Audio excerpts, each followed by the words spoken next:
right, Matt, second fight on the main card, Bellator 239, coming at us live this Friday from Thackerville, Oklahoma. And Matt, the first fight on the card is great. I mean, you've got Javier Ayala taking on a really tough test in Valentin Moldavsky. We continue in the heavyweight division with our second fight on this main card as Tyrell Fortune is taking on Timothy Johnson. Matt, this is a fun fight because Tyrell Fortune, the promotion continues to inch him forward and inch him closer to tougher and tougher tests. The fight that really was telling to me was when he took on Rudy Shafroth in 2019. It was a test of unbeaten guys. Shafroth, more of a striker. Fortune really resting on his laurels as a great Division II and JUCO wrestler. He was a wrestler over at Grand Canyon University. Now he's taking on an opposing test in Tim Johnson, a guy who possesses a lot of those same strengths. We haven't seen them as much lately. I mean, since 2015, Tim Johnson only 4-5 in the cage. Since he's come over to Bellator, he's been finishing the first round of both of his fights.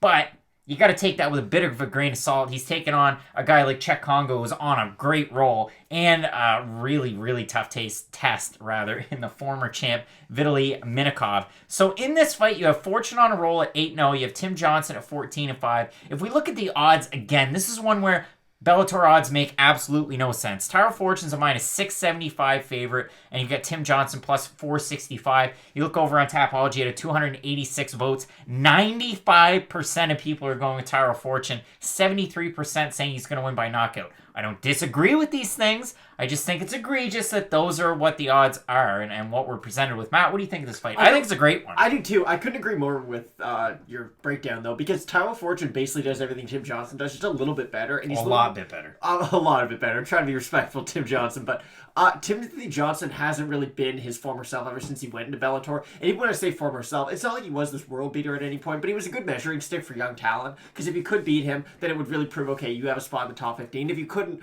for instance, like Marcelo Golm, then it was, okay, kind of back to the drawing board, and then we'll see where we go from there. Tyrell Fortune's going to be able to take Tim Johnson down. The only issue with this fight is, can Timothy Johnson get back up? We've seen he's hard to get down in the first place, but once you get him down, he's not very good at getting back up to his feet. He's a good wrestler, he's not a great grappler is the problem, and if Tyrell Fortune has success, especially early on with his takedowns, he's going to be able to chain those throughout the whole fight and probably get TKO finish. Like, you talk about somebody with a combat sambo background. We talked about it in the last fight with Moldavsky. You look at Tim Johnson when he fought Minikov, and you have a pure wrestler and a sambo guy, a guy that's good at grappling and wrestling and can bring everything together, versus a guy that's just so well versed in wrestling. And yeah, Tim Johnson can strike and he has power, and we've seen that in the past.